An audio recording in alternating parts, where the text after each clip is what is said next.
Hello दोस्तों, स्वागत है आपका हमारे YouTube channel the stand orbit में।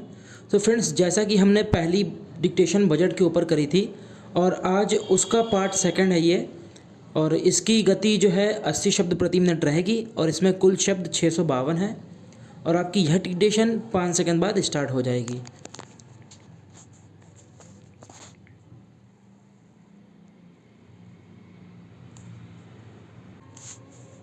अमृत काल के लिए हमारी संकल्पना में सुदृढ़ लोक वित्त और सशक्त वित्तीय क्षेत्र के साथ प्रौद्योगिकी चालित और ज्ञान आधारित अर्थव्यवस्था शामिल है।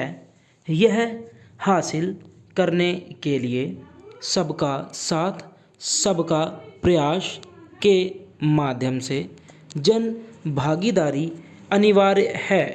इस विजन को हासिल करने के लिए आर्थिक एजेंडा में 3 चीज़ों पर ध्यान केंद्रित किया गया है।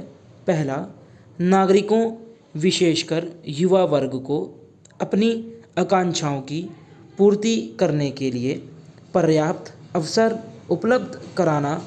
दूसरा, विकास और रोजगार सृजन पर विशेष ध्यान देना।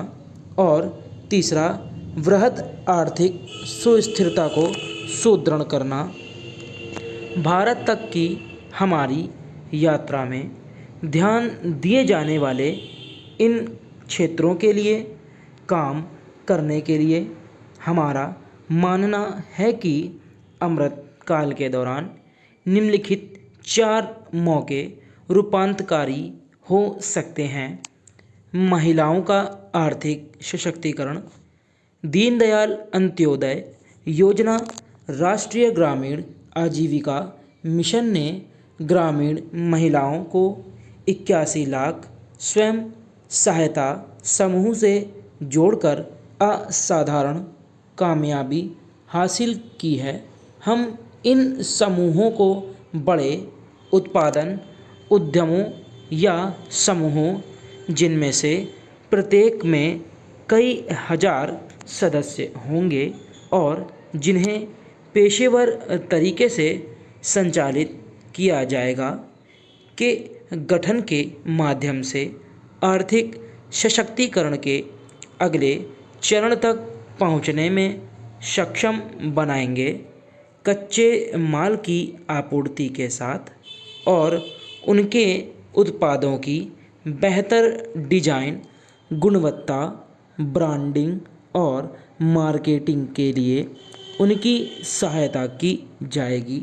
अनुसमर्थक नीतियों के साथ उन्हें इस बात के लिए सक्षम बनाया जाएगा कि वे बड़े उपभोक्ता बाजारों में सेवा देने के लिए अपने प्रचालनों का दायरा बढ़ाएं, जैसा कि कई स्टार्टअप्स के तरक्की करके यूनिकॉर्न में बदलने के मामले में हुआ।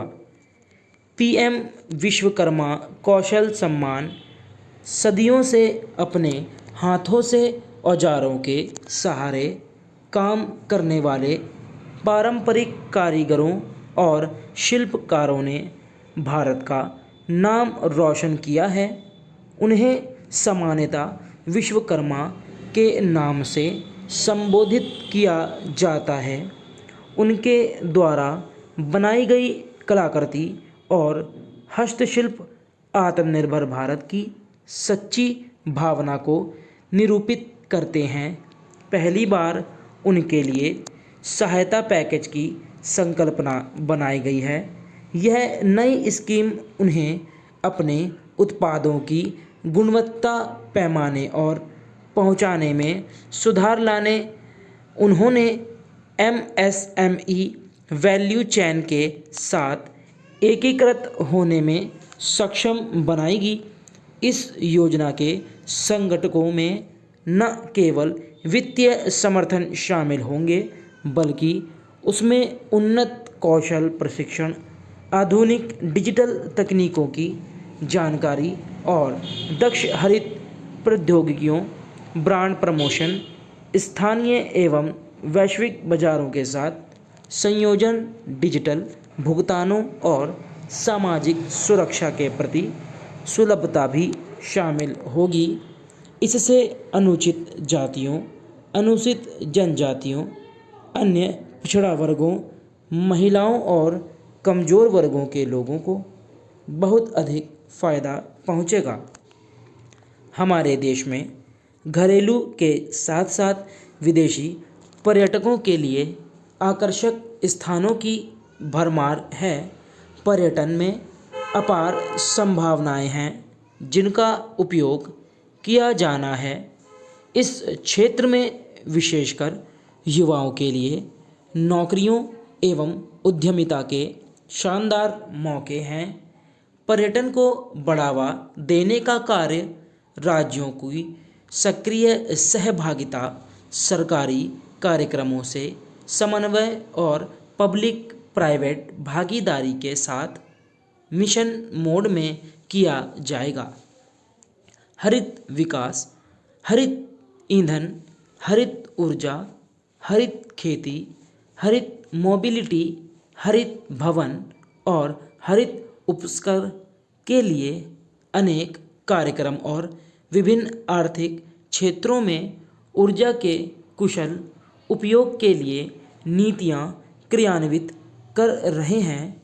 हरित विकास के ये प्रयास अर्थव्यवस्था की कार्बन सघनता को कम करने में सहायक पहुंचाते हैं और हरित क्षेत्र में बड़े पैमाने पर नौकरियां के मौके उपलब्ध कराते हैं।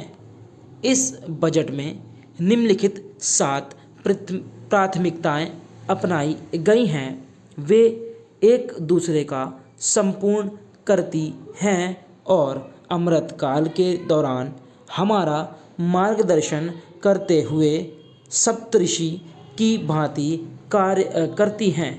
समावेशी विकास, अंतिम व्यक्ति तक पहुंचना, अवसंरचना एवं निवेश सक्षमता को सामने लाना, हरित विकास, युवा शक्ति, वित्तीय क्षेत्र, समावेशी विकास, सबका साथ सबका विकास के सरकार के सिद्धांत ने विशेष रूप से किसानों, महिलाओं, युवाओं लोगों, अन्य पिछड़े वर्गों, अनुसूचित जातियों, अनुसूचित जनजातियों, दिव्यांगजनों और आर्थिक रूप से कमज़ोर तबकों को कवर करते हुए समावेशी विकास संभव किया है। जम्मू और कश्मीर, लद्दाख और पूर्वोत्तर पर भी निरंतर ध्यान दिया गया है। यह बजट उन प्रयासों को आगे बढ़ा रहा है। स्टॉप। तो दोस्तों, मैं उम्मीद करता हूँ कि आपने मेरी यह डिक्टेशन बहुत अच्छे से करी होगी। अगर मेरी डिक्टेशन पसंद आई हो तो मेरी YouTube channel the steno orbit को ज़रूर सब्सक्राइब करिए और इस वीडियो को लाइक एंड शेयर करिए। और इस डिक्टेशन की जो गति थी वो 80.5 की थी। तो मिलते हैं इसके नेक्स्ट पार्ट में। Thank you.